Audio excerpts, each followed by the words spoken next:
grossly negligent, and depending on the severity of it, that's where recklessness comes in. But I need two witnesses to move you from honest mistake into negligence, into gross negligence, and then the consequences are you have a guilty mind, and I've established the facts, therefore I've created the record, my evidence, to now hold you to account. Okay? So, it's so important that you do this because this is honor. I'm giving you the chance to reconsider your actions and, change your behavior. And this is the way everything works. The council sends you a bill, they send you a reminder, they send you an invitation to the court. If I'm a business, I'll send you an invoice you don't pay, I'll send you a reminder, I'll send you a threatening letter before action, I'll take you to court. Everything, 3 notices. Okay? One's to put with the knowledge, one's the first witness, and the other one's your second witness of the facts and the guilty mind. Okay? So this is where it all comes back then into equity.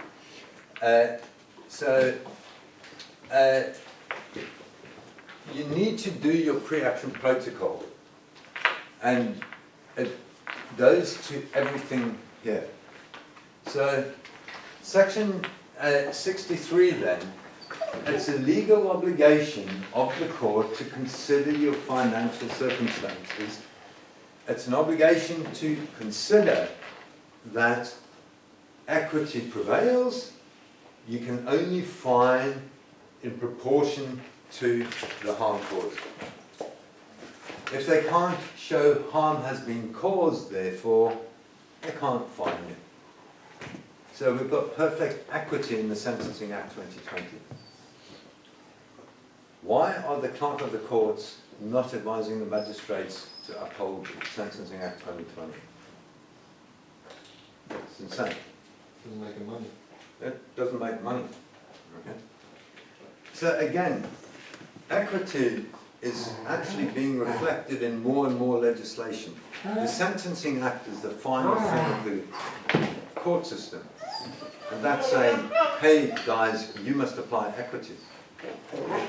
So this conspiracy stuff, I don't buy. But if you are going to accept a fine, aren't you making joinder?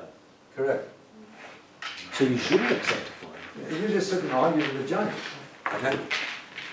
In accordance with the Sentencing Act 2020, I've caused no harm. There was no evidence of harm before you. And in one of the cases, even the prosecution, when we asked who's the harmed party, the prosecutor, the barrister, turned around and said, the state is not claiming there is a harmed party. Thank you. What more admission do you need? There can be 0 fine. End of. Okay. And then that case which you told me about, where there was a bit of irony, where I think you said you lost initially, where they said there was, on the bottom, there was a victim surcharge. Oh yeah, the victim surcharge is another one. Who's the victim? If you can't give me a victim, there's no harm party, therefore, tying it back, you can't find me. So, these are all things that we're just learning, okay? So, basically, that is all about controlling the tyranny of those governing, okay? And we talked yesterday about why it's lawful for police and emergency services to go through stuff. And guess what? Custodial sentences, equity applies, same thing. Okay? It must reflect the harm. So, again, the Sentencing Act 2020 is there. Now, with custodial sentences, putting somebody into jail is the last option. They must consider every other viable option before they chuck anybody into jail. Okay? And again, they need to match the seriousness and the time served. It needs to be proportionate.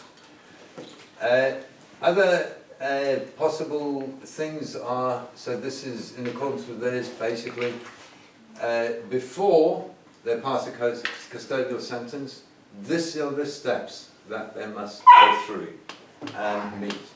So they can't pass a custodial sentence unless they are reached the opinion that the offence or combination of the offence was so serious that neither a fine alone nor a community sentence can be justified for the offence.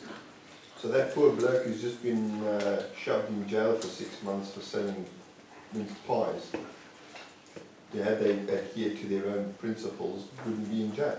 I've no idea, but I mean, I don't see what's an issue with selling minced pies. Okay? It was during the COVID lockdown. Yeah, but this is the thing. This legislation was made basically post lockdown 1. What about locking people up? Council tax, there's no victim, Correct. and it's the last resort. Yeah, but that is not passed to the fine, is it? Okay. So, No, but non-payment, they lock you up for. yeah. Well, they're threatened to. Yeah, there's only about 10 cases. Okay, so do you see how equity is starting to apply and be reflected everywhere? We've got so many tools available to us. The next one's equitable costs, and this is where they really threaten you in civil suits, civil cases. Okay? Now, I said yesterday the first case that I lost cost me 40 grand. 2 weeks before that, I was offered a non-disclosure agreement where they were going to give me 3 grand. I wanted 3.5 grand plus costs. Plus, they were going to write off 16 grand of costs at that point. And I told them to shove it because there's another 150 people in the same mess that I am. They're just trying to shut me up and get me out. A week before the hearing, they increased to give me, they agreed to the 3.5 grand. They still wouldn't give me costs, but by then they'd written off about £26,000 of costs. But they beat me on the day in the court. Okay, so that's the way that it happens. So with that, when I went back to the judgment, okay, I looked at this because one of my arguments was that they acted dishonorably. And I actually found in my judgment, so this is the judge's words, this is not an argument for the settlement of this, but is an argument for the settlement of costs. So basically, if I follow and act honourably, good faith and clean hands, whether I'm bringing or defending a case, so long as I act honourably and the other side is acting in dishonour, the risk, because costs are subjective, every court can decide.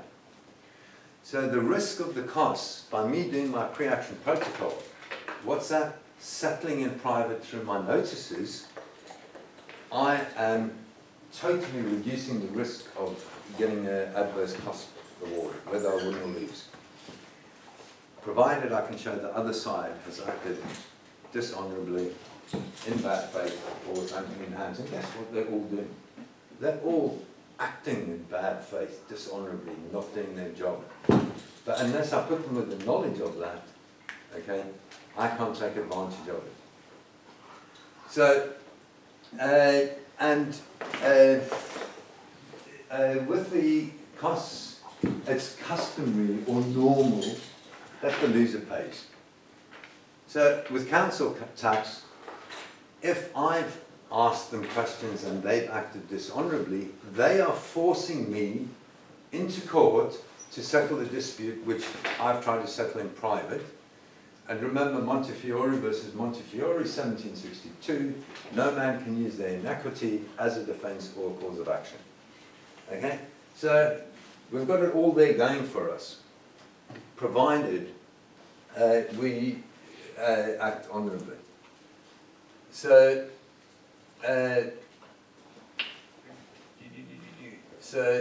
equity again comes in with costs, and we meet all these conditions just with the knowledge of the costs. Right, okay, if we have a break for half an hour or so, have something to eat, and then we'll carry on. Now we'll